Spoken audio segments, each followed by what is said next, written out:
है? जन्म होता है हाँ, तो खुशी मनाते हैं। खुशी मनाते हैं। हाँ, मैंने सुबह कहा तो था ये संसार मूर्खों के रहने की जगह है। सुबह कहा तो था यहाँ तो सारे उत्सव मूर्ख थे। ये संसार दुखों का घर है और ये नाच रहे। बताओ मूर्खता नहीं तो क्या है? चारों तरफ दुख है, आपने पढ़ तो लिया, परिणाम दुख, ताप दुख, संस्कार दुख, गुणवृत्ति विरोध दुख, चार चार दुख है और ये नाच रहे, डांस कर रहे हैं। क्या मूर्खता नहीं तो क्या है? और उधर आध्यात्मिक दुख, आदि भौतिक दुख, आदि दैविक दुख, सांख्यकार ने तीन तीन दुख खड़े कर रखे, चार इन्होंने खड़े कर रखे हैं, तीन उन्होंने। चारों तरफ दुख ही दुख है, फिर भी लोग नाच रहे तो फिर मूर्खता नहीं तो क्या है? बोलो बोलो। भगवान से भी मांग रहे हैं, भगवान से भी मांग रहे हैं। हाँ हाँ जी बोलो। सुख सामुदायिक, हाँ सामूहिक बहुत। हाँ जी। लीजिए कि कुछ सामूहिक कोई व्यक्ति अपना कर्म बंधन को छोड़ चुका, ना उसको सुख है ना दुख है, लेकिन सामुदायिक दुख से दुखी हो रहा है, तो सामुदायिक सुख से सुखी हो रहा है, तो फिर से उसका कर्म का बंधन आएगा? नहीं आएगा, क्योंकि उसने नए सकाम कर्म करने बंद कर दिए, इसलिए अब नहीं आएगा। वो तो पिछला भोग रहा है, वो जो पिछला कर्म कर रखा है वो भोग रहा है, वो तो भोगना पड़ेगा। जब तक आप शरीर में तब तक भोगना पड़ेगा, व्यक्तिगत भी और सामाजिक भी, दोनों तरह का भोगना पड़ेगा। जैसे वो भोग रहा है, अब उसके मन में राग द्वेष ये सब शुरू हो, ये खत्म हो जाएगा। ये राग द्वेष नहीं रहेगा, ये खत्म होगा तभी तो मोक्ष होगा। नया राग द्वेष खत्म हो जाएगा। लेकिन व्यक्ति अपने कर्म में दुखी ना हो, दूसरे का दुख देख के दुखी हो, तो वो नहीं होना चाहिए, इसका मतलब अविद्या है। हाँ, डॉक्टर रोगियों की चिकित्सा करता है, हाँ या ना? वर्षों तक करता है, 17 के रोगियों का इलाज करता है। क्या डॉक्टर खुद दुखी होता है? नहीं होता। डॉक्टर कितने सैकड़ों रोगियों का इलाज करता है, उनके दुख को समझता है। इसको टीबी है, इसको कैंसर है, इसको फलाना रोग है, इसको कोरोना है, वो खूब समझता है और उसका इलाज भी पूरा करता है, पूरी सहानुभूति रखता है रोगी से, पर दुखी नहीं होता। अगर डॉक्टर दुखी होने लग गया तो 2 साल में तो डॉक्टर ही मर जाएगा। दुनिया का इलाज क्या करेगा? वो खुद ही मर जाएगा। तो जैसे डॉक्टर दुनिया का इलाज करता है पर खुद दुखी नहीं होता, ऐसा ही योगी व्यक्ति दूसरों की अविद्या का नाश करता है, पर वो दूसरों की अविद्या से खुद दुखी नहीं होता। यही खास बात।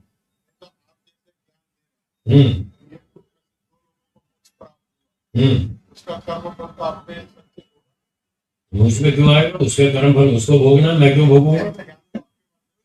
मेरे ज्ञान से मिला तो क्या, इससे क्या फर्क हो? मुझे तो पुण्य मिलेगा, पाप क्यों लगेगा? मुझे क्यों दुख मिलेगा, बल्कि सुख मिलेगा। मैंने 2 आदमियों को मुक्ति में पहुंचाया, उसका तो पुण्य मुझे मिलेगा, पाप क्यों लगेगा? वो मुक्ति से लौट के फिर भोग लूंगा।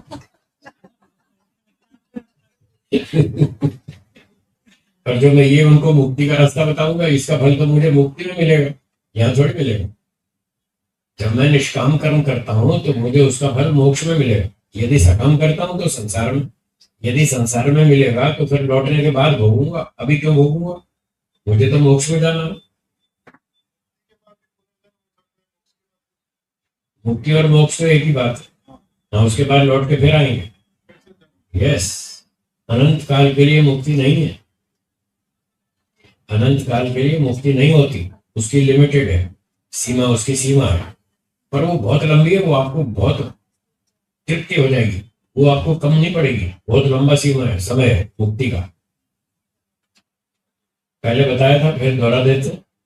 चलिए बोलिए। 31 मील, 10 खरब, 40 अरब वर्ष, इतना समय मुक्ति का है। 31 मील, 10 खरब, 40 अरब वर्ष।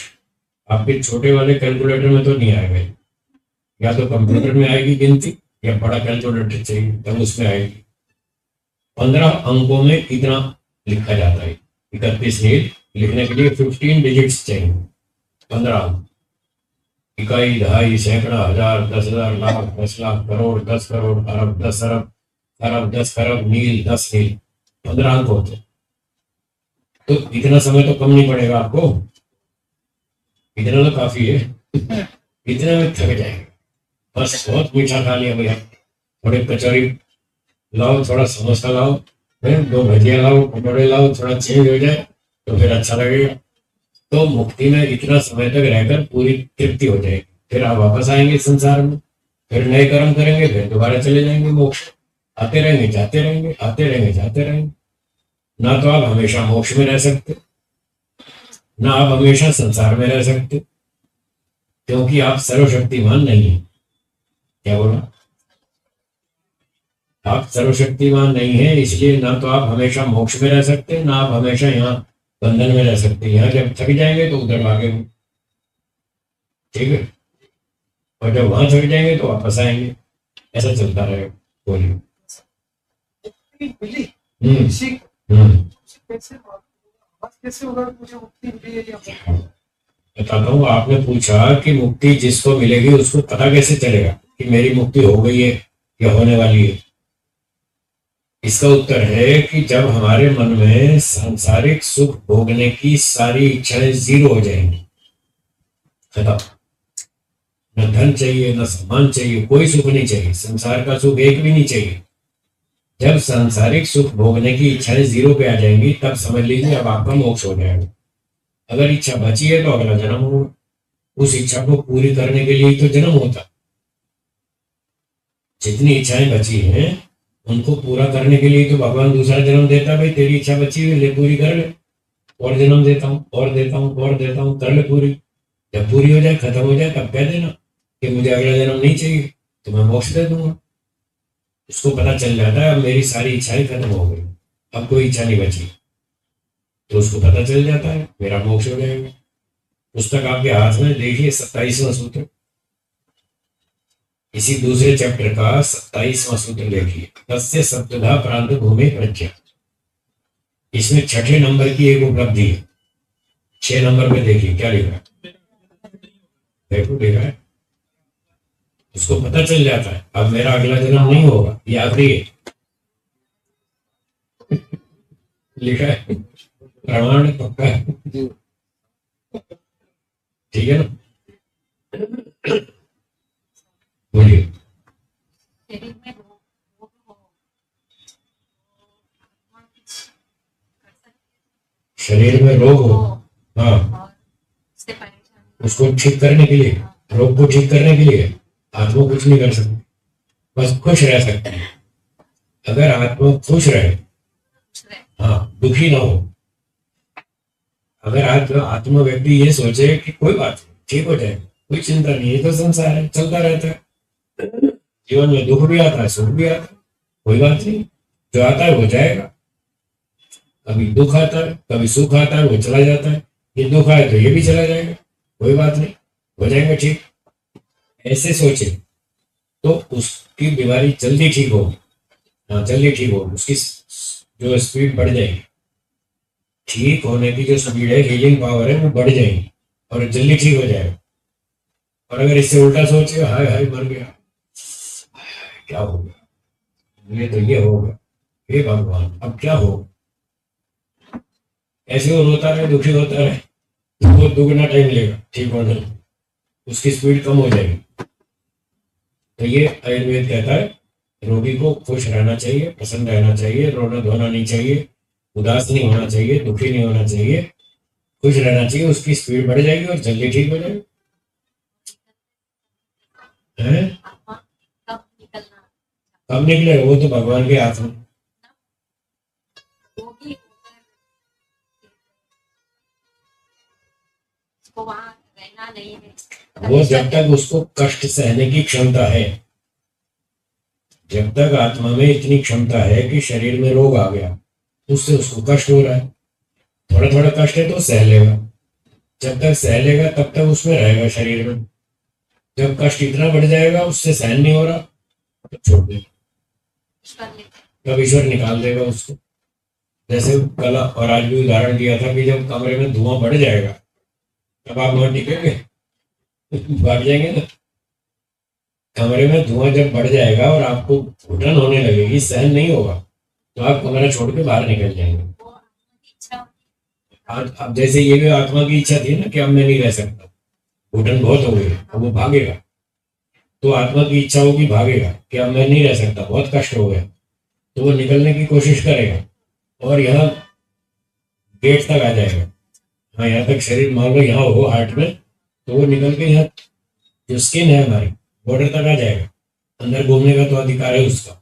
बस यहाँ से शरीर से बाहर निकलते ही बेहोश हो जाएगा, शरीर से बाहर निकलते ही बेहोश हो जाएगा। अब साधन उसके छूट गए, अब बेहोश हो जाएगा, ईश्वर उसको पकड़ लेगा और फिर ईश्वर ले जाएगा उसको जहां अगले जन्म में ले जाना हो। ऐसा होगा। जब कष्ट नहीं सहन होता तो वो शरीर छोड़ देगा, मृत्यु हो जाएगी। ये सारा व्यवस्था ईश्वर की बनाई हुई है, आपकी हमारी नहीं है। कोई कोई जगह पे ऐसा एक आत्मा मस्तिष्क में, कभी कोई कोई जगह ऐसा छाती में, हाँ, तो दोनों जगह रहता है, कई जगह रहता है, एक जगह नहीं रहता। शरीर में घूमता रहता है, कई ठिकाने उसके घूमता रहता है, कभी सिर में, कभी आंख में, कभी कंठ में, कभी हृदय में, कभी कहीं घूमता रहता है। ये सब लिखा है ऋषियों ने। हाँ, दोनों बातें, घूमता रहता है जी।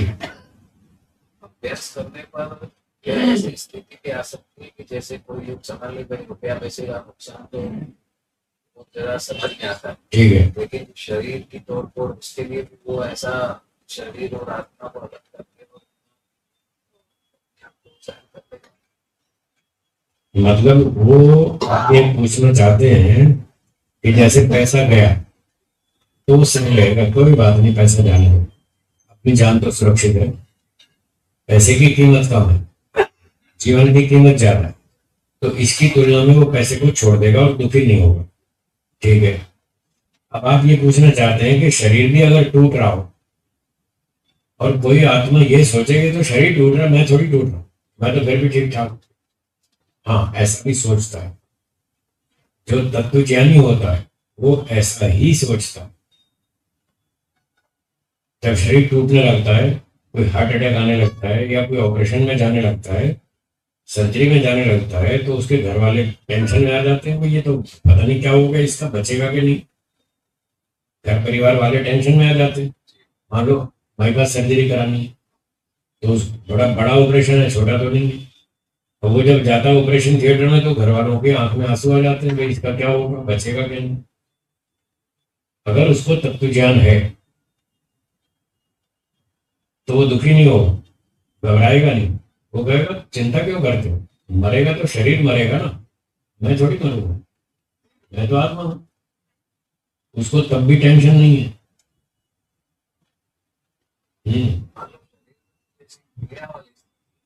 पीड़ा हो रही है तब भी वो उसको काफी कुछ सोचेगा कि ये जो पीड़ा हो रही है ना, ये शरीर में हो रही है, जो कट फट रहा है, टुकड़े, शरीर के टुकड़े कट रहे हैं, मेरे कुछ नहीं हो रहा, मैं तो आत्मा हूं। इस विचार से उस दुख को वो कम कर लेगा, फीलिंग, उसकी दुख की फीलिंग भी कम हो जाएगी। ये सारी बात 17वें सूत्र के भाष्य में लिखी है। हाँ, इसी बात में वो जो सूत्र था, दृष्टि दृश्यो संयोगो हे हेतु, इसके व्यास भाष्य में ये बात लिखी है कि जब शरीर में कष्ट होता है, पीड़ा होती है, तो क्या होता है। बहुत अच्छा लिखा है। सत्वगुण सुख देता है, तो रजोगुण दुख देता है। तो मान लो पांव में कांटा चुभा, एक व्यक्ति के पांव में कांटा चुभ गया, तो ये जो चुभा ना कांटा, ये रजोगुण प्रधान है, ये दर्द उत्पन्न करता है। जब चुभेगा कांटा तो दर्द होगा, तो ये जो दर्द होगा, ये दर्द की व्याख्या की है, ये दर्द क्या चीज है। तो उसने कहा जब कांटा नहीं चुभाएगा, पांव ठीक था, तब सत्वगुण का प्रभाव था, सत्वगुण सुख देता। अभी आपका शरीर ठीक है, कोई कांटा नहीं चुभाया, अभी कांटा नहीं चुभा, अभी ठीक लग रहा है। ये जो ठीक लग रहा है ना, ये सत्वगुण का प्रभाव। इतनी बात समझ में आई।